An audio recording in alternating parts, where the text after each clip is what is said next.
La médecine personnalisée, c'est, beaucoup de choses, en fait.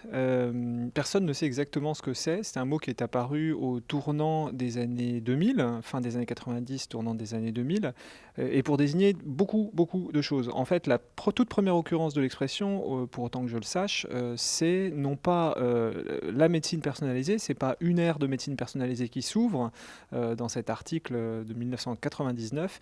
C'est en fait une corne d'abondance de médecine personnalisée au pluriel. Hein. Donc d'emblée, le concept de médecine personnalisée, dès son apparition, désigne une multitude de choses qui sont annoncées. C'est le deuxième point qui est important. Donc premier point, c'est un terme extrêmement polysémique, ça désigne beaucoup d'activités différentes ou de choses nouvelles. Et deuxièmement, ce sont des activités futures de la médecine ou des possibilités futures de la médecine qui sont annoncées sous cette expression médecine personnalisée. Alors ça fait deux caractéristiques qui font de la médecine personnalisée quelque chose d'extrêmement vague.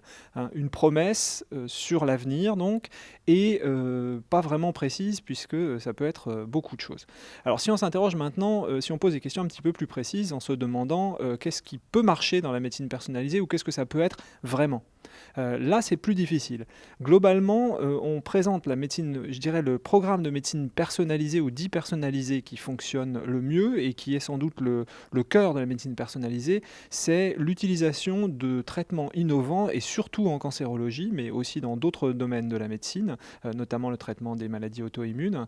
Donc des traitements qui ont en fait une caractéristique particulière, c'est qu'ils sont extrêmement spécifiques, c'est-à-dire qu'ils ont très peu d'effets secondaires, qu'ils fonctionnent extrêmement bien, comparé aux médicaments traditionnels, mais avec un inconvénient majeur, c'est qu'il fonctionne sur un tout petit nombre de personnes. C'est-à-dire que, par exemple, ce sont des traitements, pour prendre un exemple très simple, qui fonctionnent très bien dans le cas du cancer du poumon, mais pas sur toutes les personnes qui ont un cancer du poumon, seulement sur une petite minorité de ces personnes.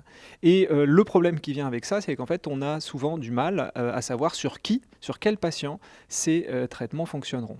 Donc la médecine personnalisée, ça devient du coup un problème. Elle a été récemment débaptisée, on parle plus souvent maintenant de médecine de précision. Et le problème, c'est celui que je viens d'évoquer, c'est celui de savoir comment corréler en quelque sorte un traitement disponible, extrêmement efficace, avec des données qui nous permettraient de prédire quel traitement est efficace sur quel patient.